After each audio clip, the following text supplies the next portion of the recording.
Achetez les bouteilles. On attend que les gens arrivent se connecter d'abord. Ici, vous avez 110 personnes connectées. Ici, il n'y a pas de parce que tu n'apparais pas. Non, J va se lever quand il va prendre. Moi, je ne prends pas. Partagez Moi, le live. moi, je te dis que c'est là, moi, je n'ai pas. Non, peut-être toi, je vous dis pourquoi tu as mis la torche. La torche, comment tu fais mal. Mais lui, justement, La torche, c'est qu'on te dit. non, c'est ce qui rend clair l'image, mon frère. Bon, nous allons commencer le direct. Ouais. Vous avez ici Eric Otete. Ici, c'est Gilles. Bon, nous étions au tribunal ce matin afin de rentrer en possession de nos avis d'audience. Avis d'audience. Et il est quand même nécessaire dans l'affaire Tcham qu'on vous rende compte de tout ce qui se passe, de telle sorte que chacun sache réellement à quel niveau nous sommes. Il est à noter que lorsque nous avons reçu les avis d'audience, nous n'avons pas compris pourquoi est-ce que mon nom n'était plus cité à l'intérieur, pourquoi je n'avais pas d'avis d'audience. Tout le monde avait des avis d'audience, mais pas moi. Nous nous sommes interrogés et on nous a expliqué que si mon nom n'était pas à l'intérieur, c'est certainement dû au fait que on n'avait pas trouvé utile de mettre mon nom.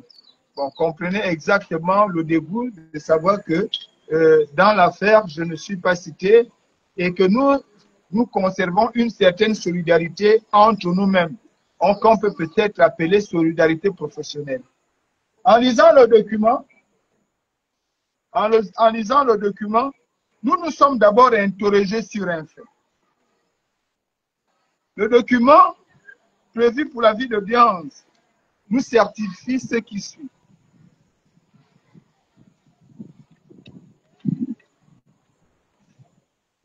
Biban Binve, numéro 077 28 10 73, à comparaître à l'audience du tribunal de première instance de Libreville.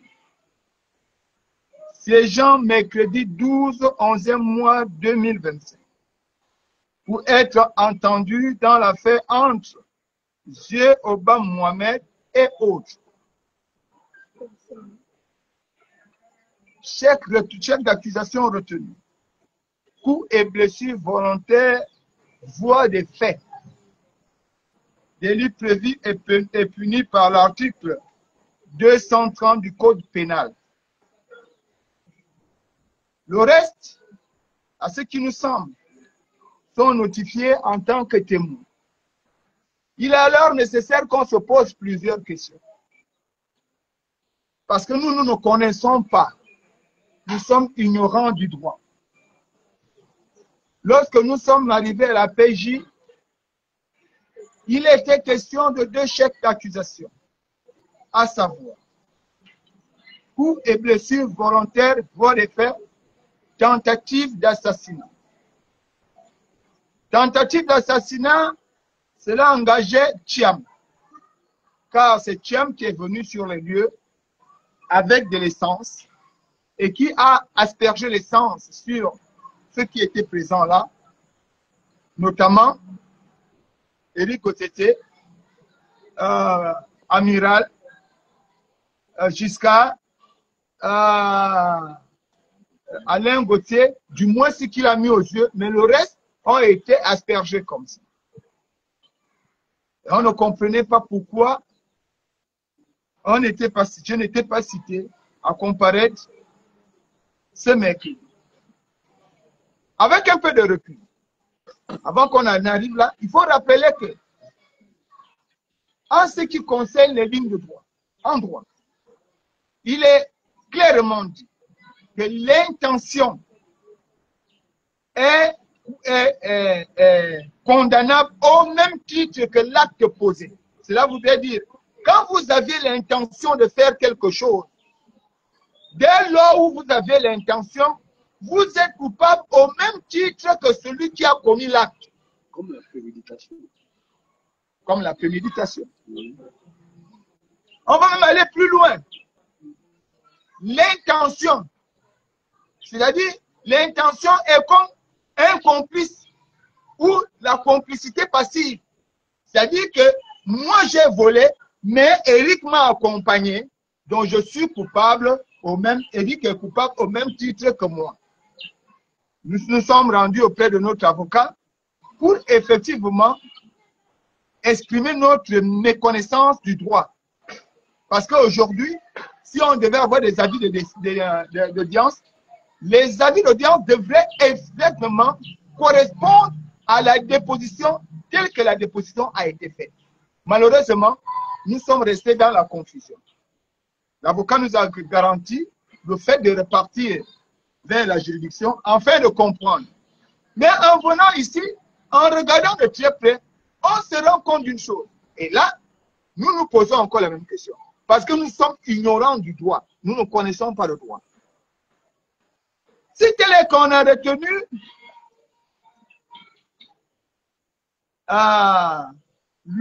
le seul chèque d'accusation lié aux coups et blessures, voie des faits, il est annoté comme ce qu'on nous certifie. Pourquoi le chèque d'accusation impliquant directement M. Thiam n'est pas retenu, ou bien ça fera office d'un autre procès? On doit nous le notifier. Parce que ici, Thiam est coupable de tentative d'assassinat. Il a amené l'essence. Et nous allons aujourd'hui, c'est l'occasion, parce que c'est la première fois qu'on s'exprime devant le peuple, et c'est l'occasion pour nous de vous donner les détails et les doutes qui priment et qui nous poussent à prendre des positions justes et à prendre à témoin l'opinion nationale et internationale, parce qu'il s'agit de deux pays, Thiam sénégalais et nous des Gabonais. Je vais d'abord m'arrêter là pour permettre d'abord aux autres de vous exprimer leur ressenti. Nous parlons d'abord du ressenti ici, et puis nous allons parler dans le domaine du droit, pur droit. Parce que il n'y a pas de poison à moitié. Le poison, quelle que soit sa quantité, est un poison. Poison, c'est poison. Comme donc, on aurait dû, à mon humble avis, convoquer, tenir les deux audiences au même moment. Parce que les crimes se sont passés au même moment. C'est-à-dire qu'on juge d'abord le problème du fils de Thiam ici, lié à la blessure de Jamal, et que ceux qui sont cités là ne sont que des témoins. Parce que, il faut vous le dire, à la réalité de nos dépositions et à la justesse de nos mots, il a été dit que ceux-là qui ont vu, parce que moi je ne pouvais pas voir, qui a blessé, puisque j'étais sur Thiam. Et il s'avère que c'est moi que le petit voulait blesser avec la hache. Et que Jamal serait venu pour me sauver. Et même là, je ne comprends pas pourquoi aujourd'hui, dès le départ, les deux affaires sont suivies au même moment et qu'arrivé aujourd'hui, on dissocie les deux affaires. Voilà notre questionnement. Et nous voulons, pour des Gabonais qui sont juristes, qu'ici, vous nous donnez aussi vos avis. J'en ai fini pour l'instant. Je laisse la parole à Eric Otiti. Bonsoir la famille. Vous savez que moi je suis sanglier. Si Fortuné n'arrive pas à comprendre le droit, ce n'est pas moi qui reviens de la forêt qui va comprendre le droit. Le véritable problème, c'est que on a l'acteur principal de l'autre côté, c'est Thiam. On est d'accord? Quand on nous reçoit à la PJ pour poser nos auditions, c'est un copain. Thiam est dans l'affaire.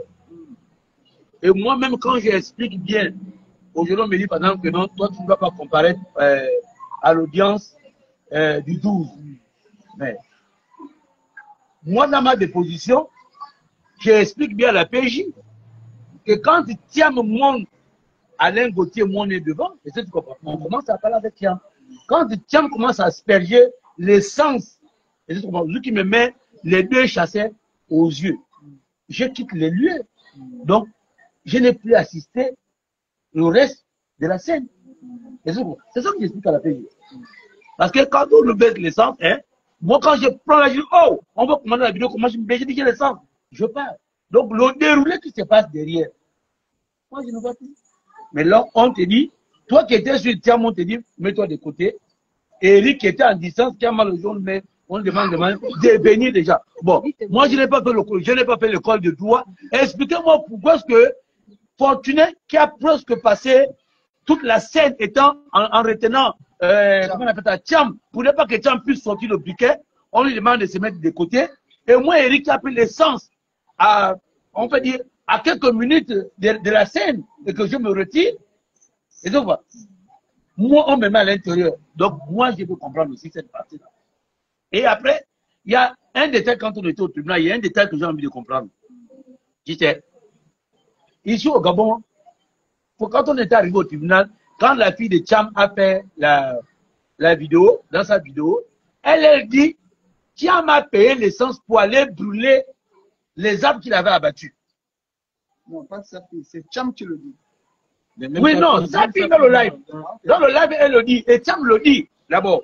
Et j'ai dit à la PJ que comment Thiam peut dire qu'il ne savait pas que nous, on allait être sur le lieu.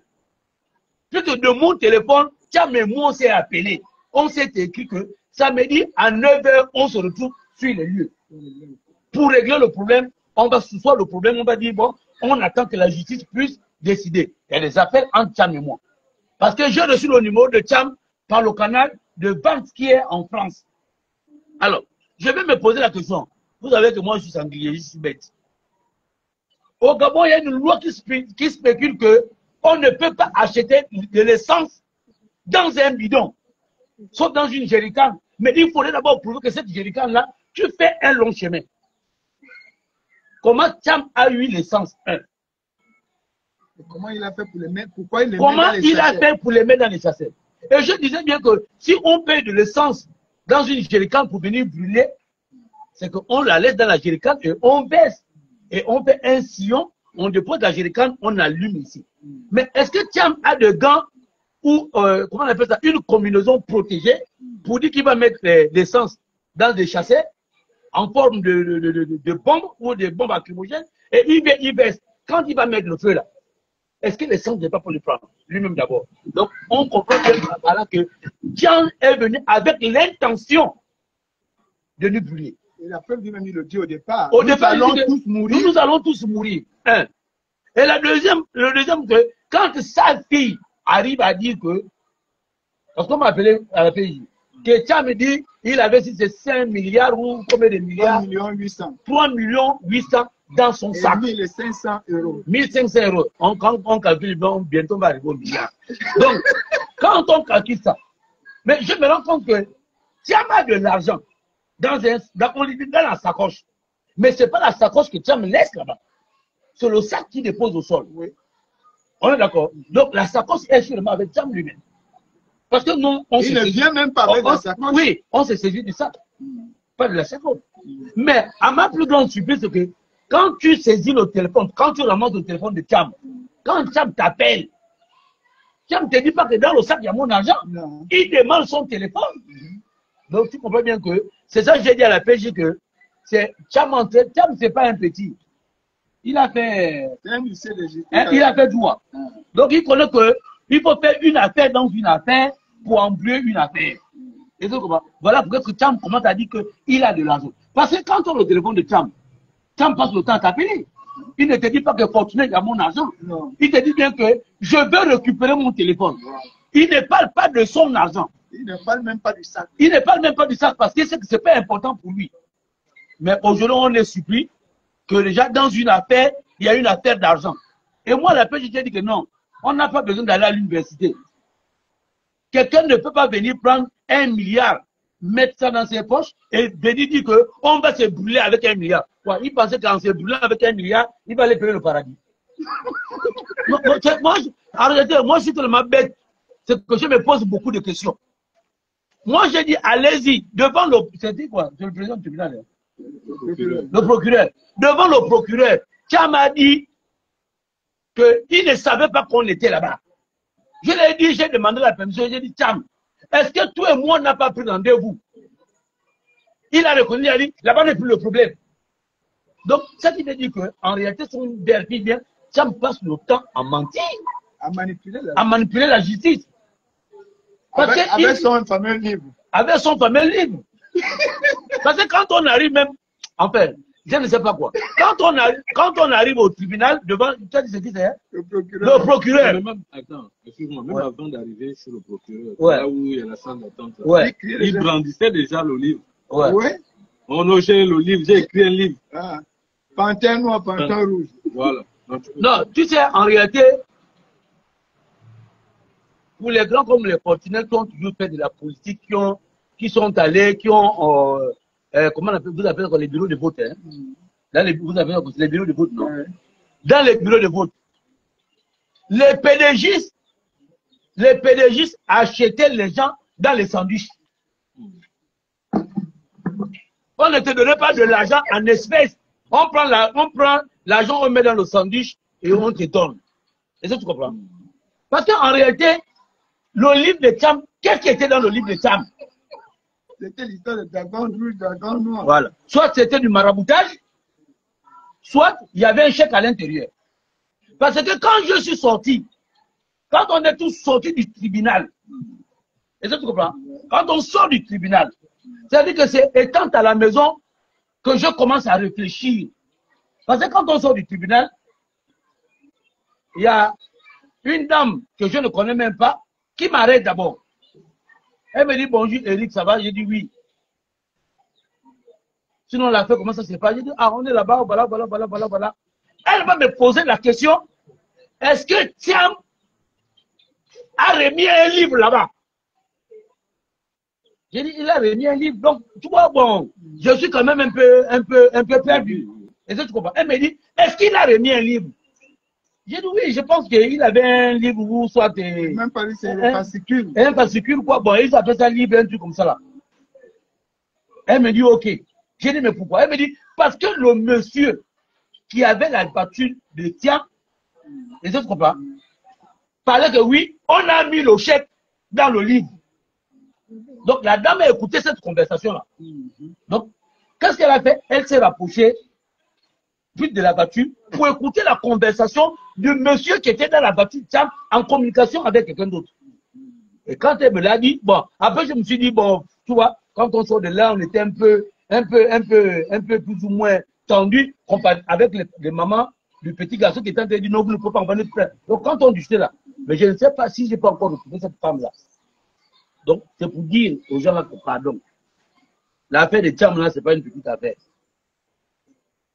Parce qu'on doit lui dire comment Thiam a fait pour avoir l'essence. C'est quelle station aujourd'hui là? Même le pétrole. Vous êtes au courant qu'on a interdit le pétrole, non? À la station. Toutes les stations là vendent depuis le pétrole. Si tu veux le pétrole ici à Libéry, il y a peut-être une ou deux stations. Il faut aller à celle de Olumi. Non, Olumi. Parce que Olumi est proche de, comment on appelle ça? Le Capal, je crois que le Capal peut-être, il travaille peut-être avec les moteurs, la marche peut-être avec le pétrole. Je ne sais pas si c'est l'essence ou c'est le pétrole. C'est là, tu peux tourner toutes les stations là. Si tu veux avoir le pétrole, tout va au Olumi. Et il fait un temps, tu arrives à la station avec un bidon de 5 litres, de 10 litres, on ne te sert pas l'essence. Il faut avoir une jerrycan. La preuve est que quand tu es bon voyage, on a pris une jerrycan en bonne et fort. On doit lui dire un peu comment tu as acheté l'essence là où. Donc ça veut dire que s'il a payé l'essence qu'il a mis dans sa voiture et qu'après il a enlevé l'essence, c'est qu'à partir de là, on va comprendre que Thiam avait des intentions. C'était prémédité. C'était prémédité. Bon, ça qui est bien aujourd'hui là, on nous fait comprendre que dans le papier là, c'est seulement l'affaire du fils du Thiam, de Thiam. L'affaire de Thiam. Bon, moi je vais comprendre. Hein. Moi je dis je vais comprendre. Maintenant, puisque les deux étant ensemble, pourquoi est-ce qu'on ne termine pas l'affaire là une bonne fois? Pourquoi est-ce qu'on ne nous a pas dit que cette affaire là doit être scindée en deux? Parce que quand même, c'est une affaire qui nous concerne. On doit m'appeler pour me dire que monsieur Eric Otseti, votre affaire là, pour coups et blessures, on va parler ça le matin. Et pour tentative d'assassinat, ce sera le soir avec monsieur Thiam. Parce que nous on veut comprendre. On n'aimerait pas que Thiam sorte par la petite porte dans cette affaire-là. Ça veut dire que si on blanchit plus ou moins le fils de Thiam, c'est que Thiam sort. Si on condamne le fils de Thiam, c'est que Thiam va faire la prison au même titre que son fils. Non! Ce n'est pas les mêmes peines. Parce que le petit n'a pas peut-être eu l'intention de venir nous assassiner.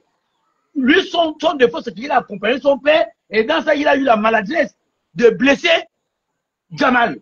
Et ça, tu comprends? Donc, qu'on nous explique très bien, oh, pardon. Parce que si vous ne nous expliquez pas très bien, moi, bête que je suis, je peux commencer à dire que, oh, c'est qu'il y a eu l'argent là-bas. Parce qu'en réalité, le livre là, le livre qu'il a remis, dit que c'est le livre rouge de la panthère et de quoi? Des ninjas. Panthère rouge, panthère noire. Panthère rouge noire. Je n'accuse personne, mais d'après ce que j'aurais entendu quand je suis sorti du tribunal, parce que quelqu'un qui n'était pas dans la salle avec nous commence à me dire qu'Éric, est-ce que Cham a remis un livre? Ben, vous, à l'instant T, tu ne comprends pas le message. C'est comme tout à l'heure quand on nous a remis ça, on n'a pas compris. Mais c'est en marchant, en réfléchissant qu'on s'est dit, ah, est-ce qu'ils veulent scinder l'affaire là en deux? Donc, si c'est comme ça là que ça commence, que ça veut dire qu'on met en doute déjà ce que le ministre est venu dire, le ministre de l'Habitat, hein, quand il est venu dire que non, l'affaire est réglée, ça m'a les faux papiers. Parce qu'on doit lui dire, c'est au Gabon ici, ils ont la facilité d'avoir, le Libanais avait le titre foncier, après, Cham a le titre foncier, après c'est plus Cham qui a le titre foncier, c'est son fils qui a déjà le titre foncier. Mais nous, quand on fait les papiers pour avoir le titre foncier, il faut attendre 100 ans. Il faut attendre 100 ans. Bon, j'ai tellement trop parlé que je vais d'abord laisser la parole à Gilles parce que je vais revenir. Pour moi, ce n'est pas encore fini. Parce que quand je pense que Cham m'a mis l'essence aux yeux, l'essence aux yeux, oui, et quand je... C'est-à-dire que, non, tu ne comprends pas, c'est-à-dire que quand je réfléchis, je réfléchis la manière dont je suis beau là. Et que, imaginons qu'il avait mis l'essence là, j'allais être brûlé. Donc rien que ça seulement, j'ai envie de le condamner à mort. Non, et ça, tu vois, dors un peu, tu fermes les yeux, tu te rends compte qu'il avait mis l'essence et que l'essence nous a pris au visage. Excusez-moi, j'ai fait mission. Hein? Et là, tu te rends compte un peu. C'est qu'aujourd'hui, là où on parle là, on est même plus beau. On est devenu vilain brûlé. Donc, moi j'ai dit, les histoires qu'on donne les livres, si c'est le maraboutage à l'intérieur, si ce sont les chèques qu'on met à l'intérieur, il faut déjà éviter ça. Parce que quelqu'un qui ne peut pas venir au tribunal, tu viens avec quelque chose, tu dis, monsieur le procureur, monsieur le président, tiens. Et c'est encore plus embêtant, parce que dans certaines vidéos, Cham lui-même le disait, qu'il a la justice dans ses mains. Alors, quand il arrive à faire de tels actes, moi je me pose la question que, attends, c'est la justice là qui est dans ses mains ou il y a un autre problème? Parce qu'on a des vidéos là où, j'ai des vidéos là où Cham disait même que là, il demande à son lycée que va vite au tribunal, tu vas chez notre ami là, tu prends vite les convocations de tout le monde, tu les donnes tous les convocations. Mais il avait cette assurance de le dire. Même toi, continuer où tu es là dans de ton état, tu ne peux pas dire à Jules que, va au tribunal, tu vas voir par exemple telle personne, tu prends les convocations, tu vas les donner. Bon, on va désormais, il faut comprendre, Éric, la colère est élevée, donc certaines banques, il faut qu'ils disent ce qu'ils pensent. Et ce n'est pas, il n'accuse personne. Nous nous posons des questions. Je vous ai dit, aujourd'hui, nous sommes là pour nous interroger. Et dans nos interrogations, nous avons besoin de la contribution des juristes, afin qu'ils nous disent réellement si nous sommes coupables. Nous sommes coupables à quel niveau? On va d'abord écouter Jules et puis nous allons aller maintenant vers le déroulé de l'affaire. Oui, avant que continue ne revienne sur le déroulé, je m'avais encore rappelé pour certains que l'intention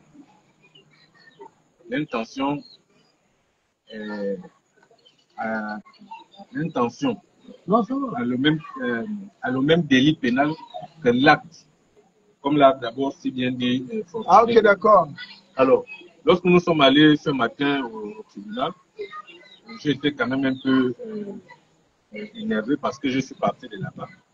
Le simple fait que les femmes qui sont au greffe nous ont appelés, passé à 10 h. Et malheureusement, on a récupéré les documents autour de 14 h parce qu'ils ont eu une réunion à la même heure à laquelle on devait récupérer les documents. Donc voilà un peu, je crois qu'il y a des situations où, lorsque vous prévoyez faire une réunion, prévoyez d'abord l'heure à laquelle vous avez interpellé les gens à venir récupérer les documents pour que les gens ne soient pas débutés par rapport à leur rendez-vous. Et après, on n'arrive pas à comprendre un peu parce que lorsque nous avions récupéré ces avis, nous ne comprenions pas pourquoi est-ce qu'on a scindé. Et malheureusement, je crois que l'une des choses que ces personnes auraient dû faire, je veux dire ces personnes qui sont au niveau du tribunal de Libreville auraient dû faire, c'est de nous expliquer davantage pourquoi est-ce qu'aujourd'hui on se retrouve avec une affaire scindée en deux. Or, nous, en partant, on savait que lorsqu'il y aura comparution, on va se retrouver forcément avec Jam et son fils. Et aujourd'hui, on se retrouve avec une comparution où on aura en face de nous l'enfant et que derrière nous, il y aura certains qui seront là comme des témoins. Or, nous avions été sur la scène nous avions été au fait de la scène, nous avions été au fait de la rixe, comme le disent certains agents. Mais aujourd'hui, on nous prend pour des témoins. Donc, voilà un peu l'imbroglio qui s'est créé dans nos têtes parce qu'on n'arrivait pas à comprendre pourquoi on a scindé cette affaire en deux. Or, ils auraient pu nous expliquer davantage en nous disant que bon, si aujourd'hui vous voyez qu'on vous a donné cet avis d'audience, c'est parce que on va commencer par l'office, ensuite on prendra le père qui est Thiam, et après, je crois qu'on trouvera, ils trouveront un juste milieu pour une audience finale. Donc, ils n'ont pas pu nous expliquer ça et ça a laissé un doute dans nos têtes. Ça a laissé un doute. C'est dans ce doute-là que nous avions estimé qu'il falloir lancer un live afin que ceux qui ont la maîtrise de la chose en termes de lois et des juridictions puissent davantage nous éclairer. Pourquoi est-ce que cette affaire a été scindée en deux afin que nous également, qui n'avions peut-être pas un œil à viser, puissions comprendre et se dire que bon, si ça a été fait comme ça, c'est parce que, bien malheureusement, ça n'a pas été le cas. Et c'est pourquoi aujourd'hui, on s'est permis qu'après d'avoir récupéré cette avis d'audience, nous fassions un live d'explication afin que vous et nous puissions être compatibles dans la compréhension et que chacun de vous puisse nous apporter un éclairage par rapport à cela. Mais qu'à cela ne tienne, nous allons continuer. Je vais laisser la parole à Fortuné pour continuer dans la suite de live. Bon, ok. Pour ceux qui prennent le direct maintenant et qui prennent par exemple l'affaire aujourd'hui, il est important pour nous de revenir sur les faits parce que comme le disait Eric Oteté, il y a eu plusieurs mensonges lorsque nous étions au cabinet du procureur, plusieurs mensonges que nous avons notés et que nous avons décriés. D'abord, en matière de droit, lorsqu'on est face à la justice, on doit se priver de tout mensonge pour avoir la compassion du droit. Cela voudrait dire quoi? Cela voudrait dire que lorsqu'on est face à la justice, une faute avouée est à moitié pardonnée. À partir de cet instant, la justice va reconnaître qu'il a reconnu les faits. On peut quand même alléger sa peine. Mais non. Cham va d'abord dire que, et c'est là où c'est dangereux, c'est là où j'attire l'attention de l'opinion nationale et internationale.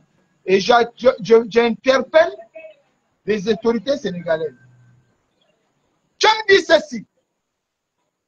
Il y a une vidéo où l'un de nous a pris la hache. Malheureusement, quand vous regardez la vidéo, la hache est prise après les faits. Parce que j'ai pris le temps de bien regarder la vidéo et d'ici 2 jours, je vais vous produire une vidéo interprétée par nous sur le cas de... Oui, Corinne, on veut bien prendre l'avocat, mais on n'a pas les moyens. Il faut aussi qu'on vous le dise.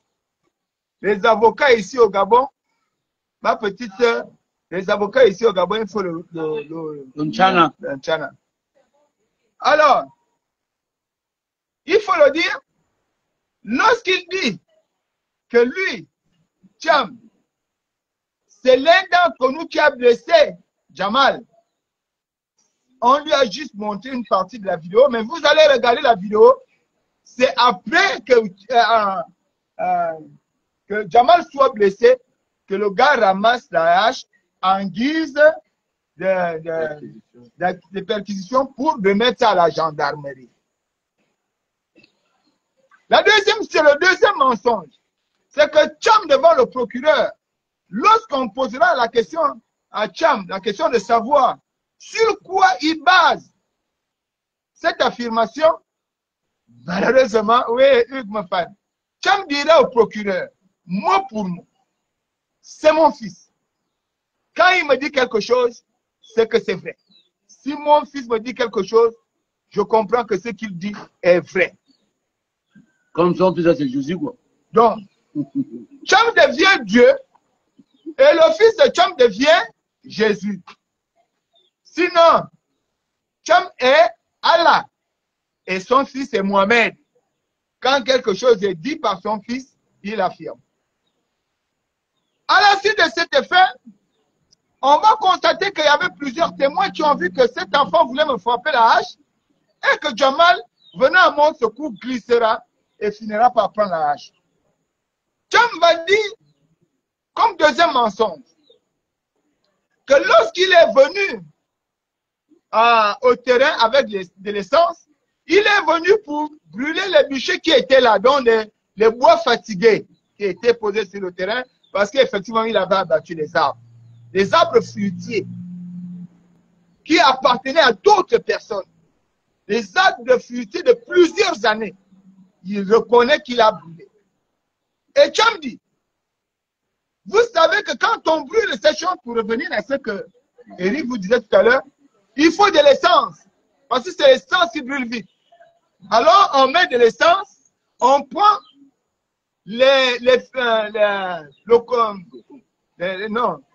on prend la laine, sinon le coton molotov, et on met ça parce que c'est ce qui permet de brûler. Mais malheureusement, ceux qui connaissent la violence de la mèche molotov vont vous dire que dans d'autres pays, on brûle les forêts avec, parce que c'est ce qui permet aux grands opérateurs ou aux firmes d'obtenir les terres après avoir brûlé. Moi, je me dis, si on met la mèche molotov, on mélange avec l'essence, l'éclat va à quelle distance? Est-ce que Cham avait mesuré la distance et la superficie nécessaires pour protéger les populations environnantes? Mais il a quand même dit, et personne ne pouvait remettre ce que Cham dit en cause parce qu'on n'était pas là pour faire un procès. Chacun devait donner sa version. Mieux, à la question de savoir si Cham avait aspergé l'essence aux gens qui étaient là. Cham va dire, il s'est aspergé de l'essence lui-même. Vous-même suivez les vidéos, vous allez regarder qu'en aucun moment, Cham n'a pris l'essence pour verser sur lui-même. Il a pris l'essence et il a versé ça sur les gens. Et parmi les gens qui ont été touchés par l'essence, nous avons noté plus de 7 personnes, sinon 10. Alors, nous partons de là. Cham dit, pour le troisième mensonge, je vous ai dit que quand on comparait devant le parquet, aucun mensonge n'est toléré. La présence d'un mensonge devant le parquet fait office d'une condamnation rigoureuse et draconienne. Malheureusement, Cham va à un troisième mensonge. Dans le troisième mensonge de Cham, lui qui se prévaut homme de loi et qui ici voudrait discuter que droit. Cham dit ceci. Il dit lui-même, quand il est arrivé sur les lieux, il avait 3 800 000 dans la sacoche et 1500 €. D'accord. Malheureusement, nous allons aller dans la rencontre du questionnement afin d'arriver vers la logique de la réponse. Nous avons terminé le problème. Cham est allé demander pardon au maman. Il n'a nullement mentionné l'existence de l'argent. Nous sommes partis devant les gendarmes. Cham est rentré en contact avec les gendarmes. Il n'a jamais mentionné l'existence de l'argent. Cham arrive sur le terrain. Il est certainement venu faire un marché dans une brousse, une forêt, avec les arbres qu'il allait brûler. Cham arrive avec autant d'argent. Il pose ses sacs par terre ouvert, mais il laisse le sac pour commencer à asperger l'essence aux gens. Éric Otete l'a dit tout à l'heure. Certainement, il avait prévu cet argent pour aller acheter une place au paradis. Malheureusement, nous arrivons, on arrête Cham. Cham ne parle pas d'abord d'argent. Il parle de la sacoche. Mais à quel moment l'histoire de l'argent de Cham apparaît dans ce problème? C'est au moment où sa fille fait une sortie. C'est sa fille qui fait la sortie pour dire, il y a quelqu'un qui a ramassé son sac. Et son sac, il y avait de l'argent. On se pose la question, comment la fille a su que Cham a de l'argent, étant donné que Cham avait de l'argent, étant donné que Cham était déjà incarcéré? Est-ce qu'on avait donné un téléphone à Cham étant en cellule pour communiquer avec l'extérieur afin de raconter l'histoire à l'extérieur? Quand on sait que, en matière judiciaire, lorsque vous êtes arrêté, vous n'aviez que 3 coups de fil à donner. Et la nature de 3 coups de fil, c'est pour dire à vos parents que j'ai été arrêté, je suis à tel commissariat. Voilà les termes, point clair. Le reste, si vous n'avez pas besoin de le dire. Attends, j'ai un détail que tu oublies. Ouais. Quand tu as le téléphone de Cham, quand Cham t'appelle, est-ce que c'est pas de l'argent? Je suis en train d'arriver. Ah, ok, d'accord. Je suis en train d'arriver. Ok. Vous voyez, maintenant, bien heureusement, j'ai le téléphone de Cham. C'est moi qui ai le téléphone de Cham. Le président du tribunal est la première personne à m'appeler. Appeler Cham par ce téléphone. Okay. Je réponds. Ensuite, Cham lui-même m'appelle. Il me dit, remets-moi le téléphone. Je dis, je ne te remets pas le téléphone. Tu vas reprendre le téléphone là devant le procureur ou devant les enquêteurs. Et ce jour, on était déjà au tribunal. Cham me rappelle après. Il me dit, mon frère, remets-moi le téléphone. Dans ce téléphone-là, j'ai des choses importantes à l'intérieur. J'ai dit, Cham, je t'ai dit, je ne suis pas un voleur de téléphone. J'ai 2 téléphones. Je vais te remettre le téléphone devant le procureur. Parce que dans ce téléphone-là, il y a le coup de fil d'un président du tribunal. En aucun cas, Cham ne me dit, vous aviez volé mon argent ou que j'ai amené l'argent. Subitement, par enchantement, Cham amène le téléphone. Et quand le procureur posera la question à Cham, comment se fait-il que tu amènes autant d'argent sur les lieux du crime? Cham va répondre en des termes simples. Je reviens de France. Je suis directement passé là-bas. Le procureur lui posera la question de savoir tu es parti à quelle heure. Il esquisse un petit sourire pour dire que sa femme avait accouché, un beau bébé, et il est venu là parce que son enfant était séquestré. Au procureur de lui retourner la question, qu'est-ce que c'est que la séquestration? Il dira, je suis un juriste, même 1 heure, c'est une séquestration, ce qui n'est pas tout à fait faux.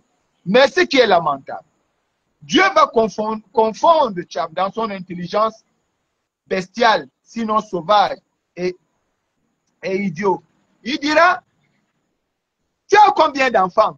Cham dit, à peu près 5. Comment un homme qui aligne au moins 4 mensonges devant un parquet peut être un homme droit?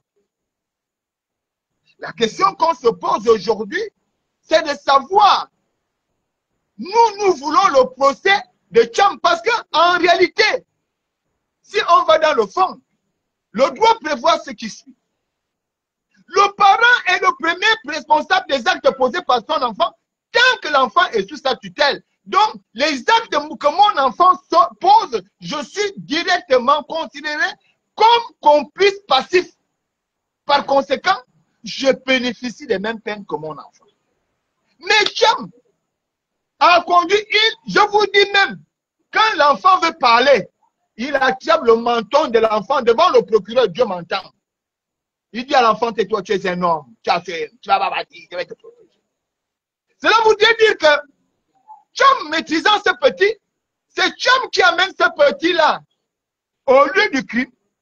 C'est Cham qui somme ce petit-là et le petit, d'après les témoignages, il garantit à son père qu'il avait déjà pris le caillou.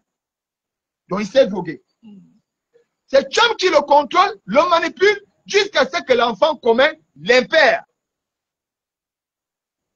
Excuse-moi, pour ne pas t'interrompre.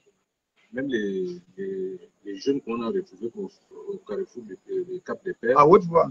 Voilà, même les jeunes qu'on a retrouvés au carrefour des Cap des Pères, nous l'ont confirmé. Avant qu'ils ne rentrent au site, ils s'étaient déjà dopés depuis l'entrée des Cap des Pères. Les petits qui ont appelé les gendarmes.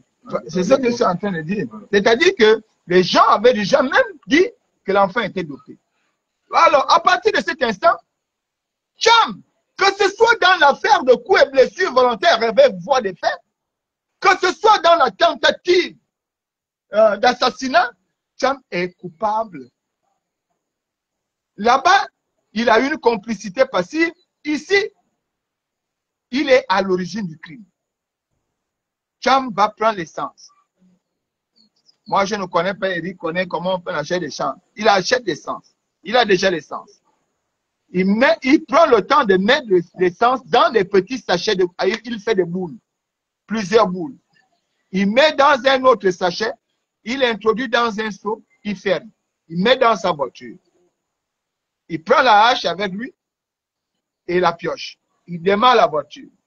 Il arrive, un tournevis, briquet, un couteau. Il démarre la voiture de chez lui. Il arrive sur les lieux. Il laisse la voiture à une bonne distance. Il prend la rivière. Il arrive. Il dépose, son fils dépose la hache à l'entrée et lui dépose la hache un peu plus loin. Oui, Hugues Sylvain notoire. Oui, l'enfant est majeur et il assume son délit, c'est vrai. Mais il est encore sous tutelle de Cham. C'est ça le vrai problème. Chez les Blancs, dès que l'enfant devient majeur, il peut déjà aller vivre chez lui. Nous gardons nos enfants. Tu deviens le père d'un père. À partir du moment où ton enfant vit encore chez toi, c'est que tu estimes qu'il est encore bébé. Et tu assumes les responsabilités. Je te comprends, mais c'est ça la vérité. Pour continuer. Donc, Cham démarre la voiture, il arrive. Il monte. Quand il monte, il enlève le sac. Il ouvre son sac, on ne sait pas ce qu'il prend à l'extérieur. On voit la première fois les machines. Voilà. Et il prend, il commence, l'enfant amène le seau, il ouvre le seau, il commence à prendre l'essence, il jette. Peuple sénégalais, peuple frère, peuple ami du Gabon. À partir du moment où il a fait ce projet, ce processus entre vous et moi, est-ce que l'acte n'est pas prémédité, nourri, exécuté? C'est la finalité qui n'a pas été faite. Parce que si je n'avais pas pris le temps de sauter sur Cham pour qu'on roule tout au long de la colline, aller tomber vers le bas, c'est là où on allait condamner Cham qui a tué les Gabonais. Faut-il souvent attendre qu'on tue les gens? Ou si nous, on aurait fait quoi? Après avoir bloqué Jamal, nous, on descendait pour effectivement rendre coup pour coup. Parce que le droit, encore votre droit, le droit qui prévaut dans notre pays, qui est en vigueur, on dit ceci. On dit que, comment on appelle ça?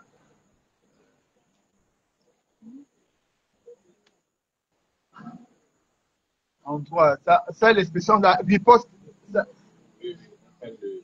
Quand la riposte est proportionnelle. Non, pas la riposte. C'est la riposte, mais c'est un autre terme juridique. Ça m'échappe. On a trop parlé. C'est-à-dire que quand quelqu'un te fait le puis tu réagis. Aidez-nous. On va arriver en même temps. En droit, on dit que, bon, on va prendre le thème réaction. On va dire que en droit, la légitime défense. Voilà. La légitime défense est un acte proportionnel à l'acte posé. C'est-à-dire que si tu m'as blessé, je te blesse. Si tu m'as insulté, je t'insulte. Si tu m'as gratté, je te gratte. Mais on pouvait retourner pour rendre. Mais nous ne l'avions pas fait. Mes frères sénégalais, il ne s'agit pas ici. Merci beaucoup. Il ne s'agit pas ici de xénophobie. Il s'agit d'enlever de nos pays des hommes, des microbes qui détruisent la bonne cohésion entre les États africains. Les gens qui ne prennent pas le temps de préserver la convivialité entre les pays, entre les nations d'Afrique, afin de voir l'Afrique s'élever. Ce que Tcham a dit aujourd'hui, il pourrait le faire à un Sénégalais. Qu'en sait-on? Déjà, beaucoup de Sénégalais en témoignent. Tcham était devenu un dangereux pour eux. Ils ne respectaient rien. À partir de cet instant, l'objectif pour nous n'est pas de tuer Tcham. L'objectif est de soigner Tcham car il est malade. Il a atteint de la démence. Il faut le soigner. L'argent que Tcham met à vouloir, comme lui-même dit, il est capable de tout acheter. Je prie Tcham de mettre cet argent au service de ses soins. On n'a même pas besoin de demander à Tcham de nous dédommager. Il faut qu'il se dédommage lui-même. C'est ce que je voulais vous dire. C'était mon dernier mot. Merci beaucoup. Alors, mon dernier mot, c'est pour dire que vous voyez, dans cette affaire-là, il peut y avoir plusieurs manipulations. Est-ce que tu comprends? Ce qui m'embête, c'est que Tcham lui-même, il le dit dans certaines vidéos, qu'il a la justice dans ses poches. Et quand Tcham arrive à poser des actes qui me semblent plus ou moins douteux en réfléchissant, en donnant par exemple à quelqu'un du corps judiciaire un livre, est-ce que tu comprends? C'est comme si même quand je suis sorti de là, la dame qui me dit, ça pourrait être même une manipulation par exemple de Tcham et des gens de Tcham. En me disant que Tcham a remis un livre. Oui. Est-ce que vous savez que dans ce livre-là, il y avait par exemple un chèque? Ça peut être une manipulation. Ça peut être une manipulation. Alors, je vais dire à ces gens-là que faites très attention pour ne pas que vous soyez plus ou moins acculés. Parce que le frère de Maman Boudette, lui qui est... C'est lui qui a le Mario? Non. Il est quoi, la mairie là? Le monsieur qui s'est resté là. L'ancien délégué spécial. L'ancien délégué spécial. Il va me montrer un message à l'intérieur où Tcham lui dit, Tcham lui dit que laisse tomber, tiens, garde bien, j'ai une enveloppe pour toi. Et tu comprends? Il m'a dit, il a une enveloppe pour le frère de Maman Boudette. Que ça n'a rien à y voir avec cette affaire, mais j'ai une enveloppe pour toi. Et c'est de cette manière que quand notre frère qui est en France va m'appeler, qui m'envoie le numéro de Tcham, va me dire, il faut t'asseoir avec Tcham pour que vous trouviez un terrain d'entente. C'est le game, je dis, le game c'est quoi? On est en train de défendre des mamans. Et ça, donc on comprend bien que Tcham était prêt à payer les gens. Donc quand il remet par exemple un livre,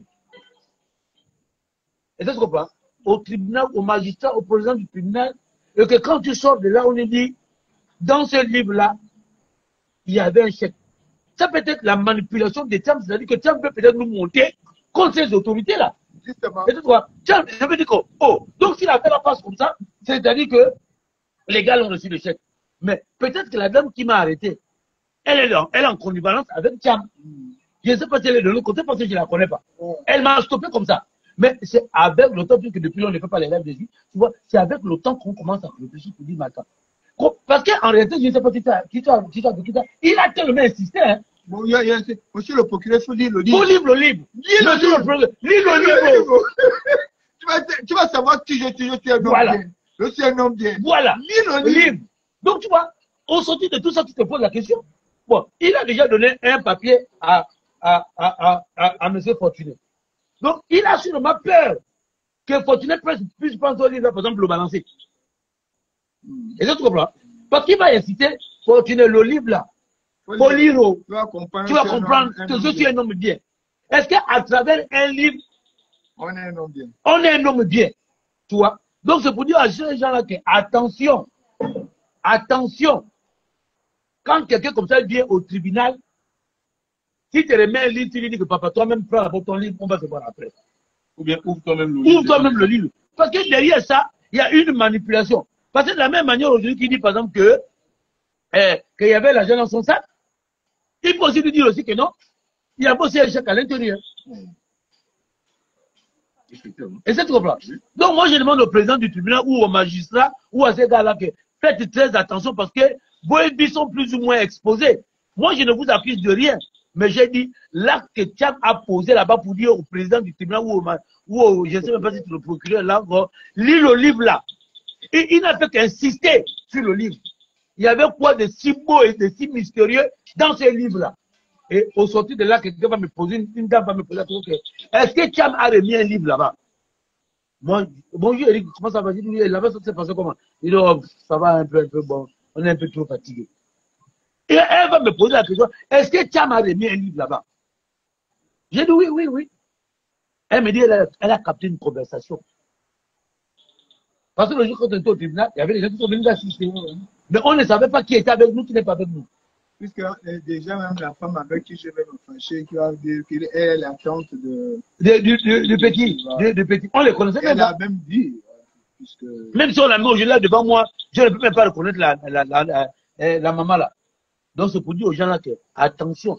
Parce que Thiam est en mesure de manipuler tout le monde et de cogner tout le monde de tête. Parce que dans le livre là, il va vous dire que peut-être qu'il y avait son marabout à l'intérieur. Dans le livre là, peut-être aussi, il y avait le chèque, comme il nous dit aujourd'hui que non, dans son sac là, il y avait une sacoche. Parce que nous, on reconnaît avoir pris le sac. Qu'on a remis aux autorités. Mais il n'y avait rien à l'intérieur. Il n'y avait pas de sacoche. Mais quand sa fille vient déjà, comment? Non. Non, nous, on va mourir à cause de 3 millions. Bon, nous allons prendre congé de vous. Il va dire peut-être un mot de fin. Tu as quelque chose à dire? Non, le seul mot de fin, c'est dire aux Gabonais que nous serions au tribunal le 12 novembre. Le 12 novembre. Dès 8 heures. Dès 8 heures. Donc, ceux qui voudront bien assister à cette audience pourront passer directement le 12 au tribunal pour assister. Et puis, bon, voilà, vous aurez tout les conclusions et chacun pourra tirer sa conclusion de cette audience. Donc, merci encore. Je vous laisse la parole. Non, ne coupez pas là, si vous me permettez, braquez votre téléphone avec moi. Voilà. Alors, là, j'ai vu aussi lancer un message à tous les Gabonais qui passent le temps à m'interpeller ou à nous interpeller. Je ne sais pas si vous recevez les appels. Oh, Eric Otete, on a un problème de terrain, il faut venir. Moi, je vais vous répondre. C'est bien beau de nous appeler. Mais aujourd'hui, vous savez que Jamal est blessé. Vous voyez les vidéos là où vous voyez les vidéos là où les lives là où on fait pour aller défendre les gens de terrain, les gens qui ont des problèmes de terrain. Mais vous ne voyez pas les lives ou les vidéos là où on vous dit Jamal est blessé. Et Jamal passe le temps là à l'hôpital. La fois dernière là, quand on était après le Cap, non, les mamans ont donné près de 200 000, non? Nous aussi, on a fait des petites cotisations, certains Gabonais nous ont aidés, on a payé l'hôpital. Mais, quand Jamal est sorti, il fallait bien qu'il enlève la bande. Parce que le plat, il l'a embêté, non? Il a fallu bien que j'appelle une de mes soeurs qui vit en Suisse, qui a envoyé l'argent. Et c'est comme ça que Jamal va aller au CHU de Vendo, il va payer la consultation. Parce que j'envoie même le numéro de ma soeur à Jamal. Il dit à Jamal que voilà la soeur qui a envoyé l'argent, il dit que voilà, que tu es en train d'aller te soigner là. Et c'est ça que Jamal. Mais le médecin va dire à Jamal que après enlever le plat là, le deuxième plat qu'on a mis, il doit devoir faire une rééducation. Et ça, tu comprends? Hein? Une rééducation de son pied. Là, les Gabonais ne veulent pas cotiser. Mais ils sont les premiers à dire que, alors, oui, oh, vous êtes des activistes, non? Oui, il faut venir nous aider. Oh, si tu m'appelles que tu as un problème de terrain, moi je te dis que Jamal est malade. Tu déposes d'abord ta caution de 50 000 ou de 100 000 pour qu'au moins, quand il va aller faire sa rééducation, je n'aurai plus à acheter l'argent. Parce que les autorités ne nous reconnaissent pas. Vous, le peuple, vous nous reconnaissez. Vous avez fait du bon boulot, mais vous ne pouvez pas nous accompagner. Et vous voulez dire que non, on puisse se sacrifier pour vous. Voilà, je ne suis pas l'ange du sacrifice. Peut-être si cela veut prendre le flambeau pour dire qu'ils sont prêts à mourir pour vous. Dès que tu m'appelles, je te dis que envoie ta cotisation chez Jamal. Parce que là où il est là, tu sais que quand on va aller le peuple là, il va repartir à l'hôpital. Oh, il va à l'hôpital avec quoi? Donc nous, on va toujours devoir sortir l'argent pour nous soigner. Et les Gabonais qui ont les problèmes ne peuvent pas nous aider. Moi, je ne suis pas dedans. Tu passes à mon bureau, consultation, 20 000. Ah oui, parce que j'ai besoin d'argent pour envoyer Jamal à l'hôpital. Non, c'est ça mon semblable. Ouais, tu ferais un direct sur ça. Ah. Non, non, parce qu'il fatigue les gens grands. Il ne faut pas dire ça. Regarde, demain là, il va aller faire, il va aller enlever le plat. Vous avez donné rendez-vous, non? Je suis d'accord. Oui. Hein? Tu ferais un direct sur ça. Tu ferais un direct sur ça. Donc, c'était vos frères activistes, Eric Otete, J. Dondo, Fortuné Edou, humble serviteur. Nous sommes la voix des sans-voix. On voit quand même, non? Corinne, merci beaucoup. Merci à tous. On va vous quitter. Bon, Corinne, tu as proposé que les gens, qu'on ait un avocat. Je préfère que les cotisations se fassent chez toi. Tu prends les cotisations de l'avocat, tu regroupes l'argent et quand tu auras le taux pour payer, tu nous envoies. Dès que tu vas appeler, on va être ensemble. Tu mets le direct, tu nous envoies, on va payer l'avocat. Maintenant, nous, on va aller dire que envoyez-nous l'argent pour payer l'avocat. Après, vous nous insultez. Après, on va dire que c'est les activistes de la faim. Ils font ça pour gagner l'argent. Or, chacun d'entre vous, vous le savez. À chaque fois qu'on vous défend, on ne demande rien. Maintenant, je vais demander. Vous comprenez? Nous, on ne vous demande rien. Maintenant, aujourd'hui, comme Eric dit, c'est le ras-le-bol. Parce que les gens disent partout que nous prenons des millions. Quoi? Il y a quelqu'un qui nous a dit les activistes de la marmaille. Gilles a même voulu aller faire la foi à la personne, les personnes n'ont pas dit. Je lui ai dit non. Donc, prochainement, on va se retrouver. Merci. Bonne journée à tous. Que Dieu vous protège dans la grâce de l'Éternel. On n'a pas salué le grand Israël, mais calme-toi. Moi, je l'ai fait. Ouais, non, comme on était occupé là, grand, sois salué. Voilà. À toute la diaspora du Gabon vivant en France, soyez salués. Je suis de tout cœur avec vous. Amen. Même si vous débordez, on s'en fout, c'est le Gabon qui gagne.